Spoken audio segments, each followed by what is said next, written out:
This is the Air Naval Museum in Pensacola, Florida. Amazing place of all kinds of historical aircraft and other things. I wanted to take a quick picture of this. This is a V-8 engine out of a 1917 aircraft, and here's the aircraft it was in. But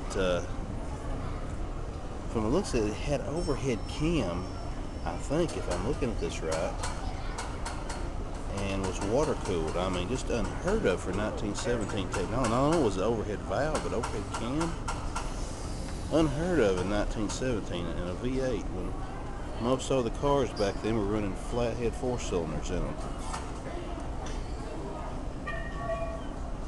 There's a distributor right there.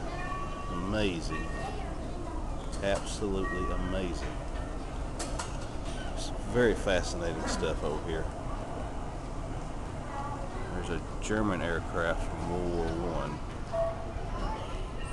This place is huge. It's got all kinds of just amazing things in it.